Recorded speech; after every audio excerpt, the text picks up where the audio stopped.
This undictated podcast is brought to you by Futuregrowth Asset Management. And today, Zain Wilson, who's fund strategist and fixed interest analyst at Futuregrowth, joins us. Zain, there's a lot of talk going around at the moment about whether South Africa is in recession or not. Today, we had the Purchasing Managers Index coming out again below 50. It certainly looks like this economy is not growing and starting to contract. Yes, Alec. If you asked me a week ago whether I thought South Africa would end up in a technical recession, and I guess how they classify that is 2 quarters of contractionary GDP growth, I would have probably said no, because the first quarter data was largely influenced by mining. But what you're seeing now is that all the other moving parts of GDP are also starting to slow down, and they're slowing down on a trend basis. So if we do have another shock, it looks like there's a very real risk we will have 2 quarters of GDP growth contraction. And what does that actually mean in the bigger picture? In the bigger picture, basically it means if you look at the consumer, and the consumer makes up about 60 to 70% of kind of growth in the economy, it means that consumers are not spending as much. And consumers aren't spending as much, wages aren't rising, employment is slowing down. So on the whole, you have a contraction in spending, which I think is probably the most important part. What we had in the first quarter was really a contraction from the production side of the economy. So that was more of a shock. So obviously what happened with the mining sector coming through in Q1. But the more worrying part is the trend that you're starting to see on the consumer side, which is also due to high debt levels, fears of interest rates being hiked, and generally just a consumer that isn't as healthy as it would have been 2 or 3 years ago. We know that we lost out on the most part of the mining boom that happened in the last few years. Now we see the United States, China, and Euroland recovering, and yet South Africa's going the other way. Yeah. I mean, after the crisis in 2008, a lot of, I guess, what was attributable to South Africa's growth slowing down was that we were in a slower global environment. But what we're seeing is that despite the fact that you're starting to see the US turn around and the EU start to turn around as well, South Africa is not in a position to take advantage of those pickups in growth. So even though we would usually pick up on the trade side and would be able to export more to a growing European Union especially, what happens now is because of the supply side issues we have in mining, in manufacturing, and especially with electricity constraints being hit, we're not able to be as responsive to pickups in global growth, and we don't get the gain that we usually would. So we're shooting ourselves in the foot in a sense. Yeah. Until we get electricity sorted out, and until we get labor relations in the longer term sorted out, then we're always going to have a risk of short-term volatile events pulling back any potential we have to grow. How are you reading the NUMSA strike, which started today? If you look at it from, I think, about a month ago when they started talking about striking, or maybe 2 or 3 weeks ago, they had the initial request was for a 15% wage increase, and on the manufacturer's side, they were initially pitching a 6% increase. So there's quite a big gap. Gap's already come down in a few weeks down to 12%, and some are saying 10% demands from NUMSA and closer to 8% from the manufacturer. I don't think you can look at it the same way you would in the platinum sector, where there were pretty significant gaps, I think, at the beginning of a 50% demand from the platinum sector versus a 8 or 9% demand from the actual miners. And this seems more like it's the usual kind of annual striking behavior that we get year on year. The one thing to watch out for though is that obviously NUMSA is starting to position itself as a potential alternative to the ANC on the left if it does move away from the alliance. So they might have more incentive to actually hold out for that 12% versus capitulating earlier as it would have done in previous years. And I guess there's another joker in the pack that Eskom has called in the security forces to ensure that its workers who aren't allowed to go on strike actually because it is a protected industry, that they can go in when they get picketed tomorrow. If this turns nasty?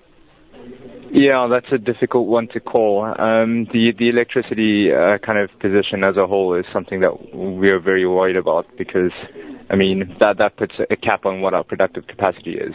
And if nothing else works out, we've already had so many delays with Medupi and Kusile. And I don't think we're at risk, just answering a question of any kind of violent strike happening, because it has been managed with security forces before, I think, at a previous strike in Medupi and Kusile. But I would be more worried about what happens if the strike gets extended for a month or 2 months, and then we have a risk of rolling blackouts. We did see with the AMCU strike in the platinum sector that it went on for 5 months. The biggest losers were the workers. What they gained, they're going to take 10 years to earn back. Do you think that anybody's learnt from that experience? I hope I would hope that the unions have learned, and it's a difficult one because there's a lot that obviously needs to be done in terms of redistribution in this country, and you can't say straight away that the request by AMCU, when you compare wages in South Africa for miners versus other parts of the world like Australia, where rock drill operators, for example, get paid very well, that there isn't an inequality and environmental issue that needs to be taken care of, and improving housing conditions. So it's a difficult thing to kind of gauge, because there's a lot of social unrest, and despite the fact that workers have 5 months of pay basically lost and they're not going to make it back, they seemed quite firm even heading into months 3 and 4 when they're asked about whether they're happy to continue striking despite not getting wages, because of the social implications of it. So it's a lot more complex than what it might appear on face value.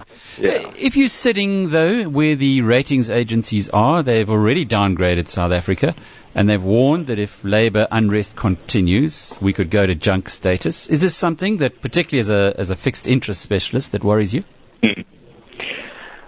Yeah, so there are 2 things to think about here. Firstly, on a trend basis, looking at what's happening with GDP and what's happening with the current account, what's happening with the fiscus, we've moved down to BBB minus on SAB, so on S&P's ranking, so 1 step away from junk status. And if we look at the trend factors, then I don't think we'd move towards junk anytime in the next year or 2 or 3 years, because we sit quite comfortably in that group just above junk. But if we have a significant shock, so if you have a particularly bad strike, and a particularly violent strike, and that has repercussions on how government kind of handles the strike, then I think there's always a risk. So you can't cut that out completely. How do you position yourself in your investments in the fixed interest market right now? I think obviously you have to think about what your view basically on the short end is on whether the central bank is going to hike or not. I think in the global environment we're in, the central bank has made it quite clear that we're in a hiking cycle. And although it might not happen quickly, it's going to happen gradually. So there's no real incentive to be on the very short end of the curve. So not the kind of 1, 2, 3, 4, 5 year maturity bonds. Where it does get interesting is if you move further out on the curve, so the longer maturity stuff. But the risk there is obviously, if there's a downgrade, that's where we're going to get hit or hurt the most. So it's a matter of matching up that theme on the risk of fiscal slippage and downgrade with what looks like attractive pricing on the very long end of the curve. Well, because if you look at the equity market, there are many who are worried about valuations on that side, perhaps looking to switch money into the fixed interest end. But as you say, it's not that easy either. Yeah, well, a year ago, we had the opposite story. We had a lot of investors worried about the bond market and wanting to switch from bonds to equities. So it's really a function of what's happening globally with a lot of liquidity and central banks keeping rates very low, that asset prices over time have become quite inflated. So it's quite difficult for investors to find value. Indeed it is. If you were recommending to your mother and she had unit trusts, equity unit trusts, some fixed interest unit trusts, how should she be allocating her R1,000 a month between the two? To the man on the street, I would say the most important thing for you to do is make sure you actually save and contribute to a fund consistently. So you don't want to be thinking too much about making asset allocation decisions, because you tend to overtrade and you'll lose out on fees. So keep your 60-40 kind of split, because in the long term, the main kind of driver of your investment returns will be your savings and minimizing costs.